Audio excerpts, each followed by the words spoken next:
that the quantity and quality of thinking going into these very different kinds of decisions differ correspondingly. One of the ways in which these decisions differ is in not thinking through political decisions beyond the immediate consequences. When most voters do not think beyond stage one, many elected officials have no incentive to weigh what the consequences will be in later stages, and considerable incentives to avoid getting beyond what their constituents think and understand, for fear that rival politicians can drive a wedge between them and their constituents by catering to public misconceptions. The very way that issues are conceived tends to be different in politics and in economics. Political thinking tends to conceive of policies, institutions, or programs in terms of their hoped-for results: drug prevention programs, profit-making enterprises, public interest law firms, gun control laws, and so forth. But for purposes of economic analysis, what matters is not what goals are being sought, but what incentives and constraints are being created in pursuit of those goals. We know, for example, that many, if not most, profit-making enterprises do not, in fact, make profits, as shown by the high percentage of new businesses that go out of business within a few years after being created.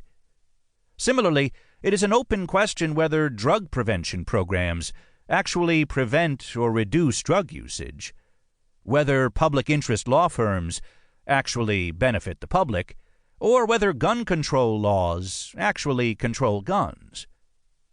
No economist is likely to be surprised when rent control laws, for example, lead to housing shortages and fail to control rent, so that cities with such laws often end up with higher rents than cities without them.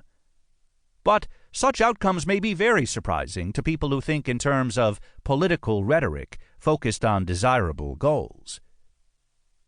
The point is not simply that various policies may fail to achieve their purposes.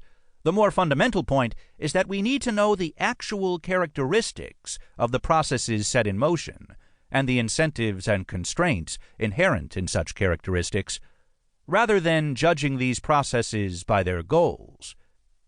Many of the unintended consequences of policies and programs would have been foreseeable from the outset if these processes had been analyzed in terms of the incentives and constraints they created, instead of in terms of the desirability of the goals they proclaimed.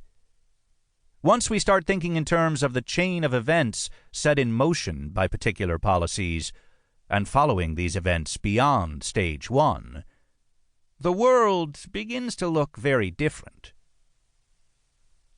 Politics and the market are both ways of getting some people to respond to other people's desires. Consumers choosing which goods to spend their money on have often been analogized to voters deciding which candidates to elect to public office. However, the two processes are profoundly different. Not only do individuals invest very different amounts of time and thought in making economic versus political decisions, those decisions are inherently different in themselves. Voters decide whether to vote for one candidate or another, but they decide how much of what kinds of food, clothing, shelter, etc. to purchase. In short, political decisions tend to be categorical, while economic decisions tend to be incremental. Incremental decisions can be more fine-tuned than deciding which candidate's whole package of principles and practices comes closest to meeting your own desires. Incremental decision-making also means that not every increment of even very desirable things is likewise necessarily desirable, given that there are other things that the money could be spent on after having acquired a given amount of a particular good or service. For example, although it might be worthwhile spending considerable money to live in a nice home, buying a second home in the country may or may not be worth spending money that could be used for sending a child to college or for recreational travel overseas. One consequence of incremental decision-making is that increments of many desirable things remain unpurchased because they are almost, but not quite, worth the sacrifices required to get them.